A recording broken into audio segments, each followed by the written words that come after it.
నమస్కారం. Welcome to కొలుగురిస్ భక్తి channel. నేను మీ సహస్ర.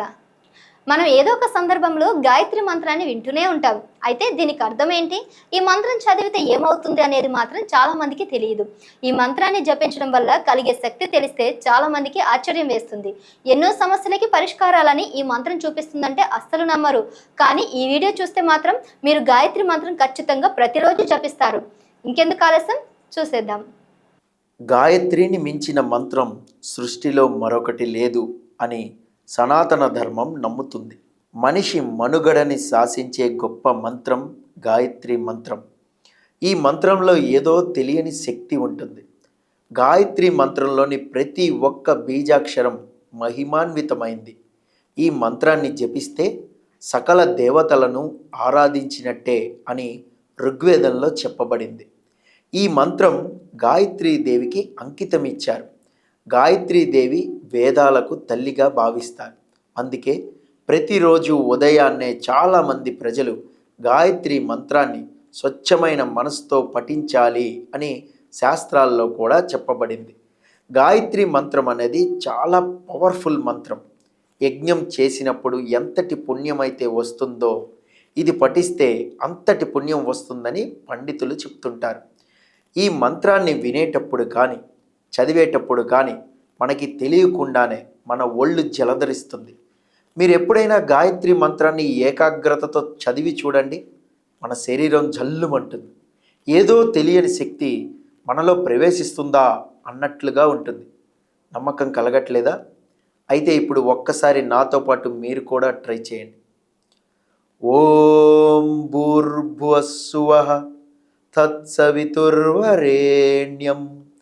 భర్గో దేవస్య ధీమహి ధియో యో న ప్రచోదయాత్. విన్నారా ఎంత తెలియని మైకం వచ్చిందో? ఒక్కసారిగా ఏదో తెలియని ట్రాన్స్లోకి మన శరీరం వెళ్ళిపోతుంది. అందుకే ఈ మంత్రం ఎంతో విశిష్టమైనదని చాలామంది పండితులు చెప్తూ ఉంటారు. గాయత్రి మంత్రాన్ని కేవలం బ్రాహ్మణులు మాత్రమే చదవాలా? వేరే ఎవరూ చదవడానికి వీల్లేదా? అసలు ఈ మంత్రం ఎలా ఉద్భవించింది, ఎందుకు ఇంతటి ప్రాముఖ్యతని సంతరించుకుంది అనేది ఇప్పుడు తెలుసుకుందాం. బ్రాహ్మణులు జంధ్యం మెడలో వేసుకుని ఈ పవిత్రమైన మంత్రాన్ని ఎందుకు చదువుతారు అనేది చాలా ఆసక్తికరం. ఎంతో మహత్తు కలిగిన ఈ మంత్రాన్ని, దాని పూర్వ ఉద్దేశాలని, ఇందులోని మహిమని, విశిష్టతని తెలుసుకున్నా కూడా ఎంతో పుణ్యం కలుగుతుంది. మనం చేసిన పాపాలు సైతం మటుమాయం అయిపోతాయి. సమస్త కోటి జీవ ప్రాణిలో ఓంకారం ఎలా అయితే దాగి ఉందో ప్రతి ఒక్కరి అంతరంగాల్లో ఈ మంత్రం అనేది ఉంటుంది. గాయత్రిని మించిన మంత్రం ఇంకొకటి లేదంటే అది అతిశయోక్తే కాదు. సప్తకోటి మహామంత్రాల్లో ఆది మంత్రం ఈ గాయత్రి మంత్రం. సర్వోత్కృష్టమైన ఆ మహామంత్రాన్ని మంత్రరాజం అంటారు. ఈ మంత్రాన్ని జపించటం వల్లే హైందవులు ఆధ్యాత్మిక జీవనాన్ని కొనసాగిస్తారు. సర్వోత్కృష్టమైన ఆ మహామంత్రాన్ని మంత్రరాజం అంటారు. ఈ మంత్రాన్ని జపించటం వల్లే హైందవులు ఆధ్యాత్మిక జీవనాన్ని కొనసాగిస్తారు. ఆ తర్వాత ముక్తి మార్గాన్ని అనుసరిస్తారు. అందుకే యజ్ఞోపవీతం పరమం పవిత్రం అంటూ జంధ్యాన్ని ధరిస్తారు బ్రాహ్మణులు. ఆ జంధ్యాన్ని ధరించినప్పుడు గాయత్రి మన ఒంట్లో భాగమై కలిసిపోతుంది. ఎప్పుడు పిలిచినా పలికే ఆదిశక్తి గాయత్రీదేవిగా మారుతుంది. వేదాలకు తల్లి గాయత్రీదేవి. ఓం భూర్భువస్సువః తత్సవితుర్వరేణ్యం భర్గో దేవస్య ధీమహి ధియో యో నః ప్రచోదయాత్. గాయత్రి మంత్రాన్ని క్రమం తప్పకుండా జపించడం వల్ల మనసును నియంత్రించడంలో సహాయపడుతుంది. ఈ మంత్రం పఠించడం వల్ల మన మేధస్సు చురుగ్గా పనిచేస్తుంది. ఈ మంత్రాన్ని పఠించడం ద్వారా ఏకాగ్రతను కాపాడుకోవచ్చు. ఇలా ఎన్నో ఉపయోగాలు ఈ మంత్రం జపిస్తే కలుగుతాయి. అసలు ఈ మంత్రం అర్థమేంటో ఇప్పుడు తెలుసుకుందాం. వేద పఠనం చేసేటప్పుడు, సంస్కృత భాషల్ని నేర్చుకునేటప్పుడు, వేదాల్ని అభ్యసించేటప్పుడు గాయత్రి మంత్రాన్ని తప్పకుండా జపిస్తారు. గాయత్రి మంత్రంలో మొత్తం 24 బీజాక్షరాలు ఉంటాయి. మన పూర్వీకులు ఈ 24 బీజాక్షరాలను ఆధారం చేసుకొని ఆలయాలను కూడా నిర్మించారు అంటే ఆశ్చర్యం కలుగుతోంది కదా. గాయత్రి మంత్రానికి అసలు అర్థం ఏంటి? ఓం భూర్భువస్సువః తత్సవితుర్వరేణ్యం భర్గో దేవస్య ధీమహి ధియో యోన ప్రచోదయాత్. దీని అర్థం ఏంటంటే, మేము దైవిక జీవి సృష్టికర్త ప్రకాశాన్ని ధ్యానిస్తున్నాము. ఆ భగవంతుని తేజస్సు మన మేధస్సును సన్మార్గంలో నడపడానికి ప్రేరేపిస్తుంది అని ఈ మంత్రాన్ని ఏ సమయంలో అయినా పఠించుకోవచ్చు. చాలామందికి ఇది పెద్ద సందేహం. ఎప్పుడు పడితే అప్పుడు గాయత్రి మంత్రాన్ని జపించకూడదని కొంతమంది పండితులు చెప్తుంటారు.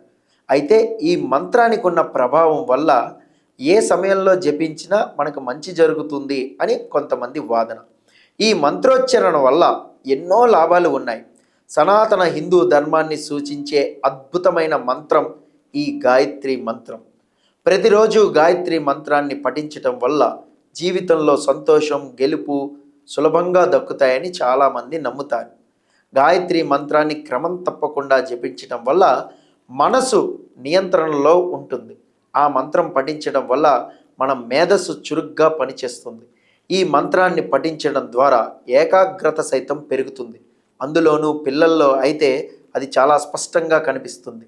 ఈ మంత్రం జపించడం వల్ల శరీరంలోని విష పదార్థాలన్నీ బయటకు వస్తాయని, నాడీ వ్యవస్థ, శ్వాస పనితీరులో సహాయపడుతుందని నమ్ముతారు. ఈ మంత్రాలను పఠించడం వల్ల ఒత్తిడి, ఆందోళన తగ్గి మనసు ప్రశాంతంగా మారుతుంది. గాయత్రి మంత్రాన్ని క్రమం తప్పకుండా జపించడం వల్ల మనసు ప్రశాంతంగా, ఏకాగ్రతతో ఉంటుంది. ధ్యానం చేసేటప్పుడు ఆ మంత్రాన్ని జపిస్తే ఒక అద్భుతమైన శక్తి వస్తుందని కూడా విశ్వసిస్తారు. ఈ మంత్రాన్ని పఠించడం వల్ల దుఃఖం, బాధలు, దారిద్ర్యం, పాపాలు తొలగిపోతాయి. శివ గాయత్రి మంత్రం.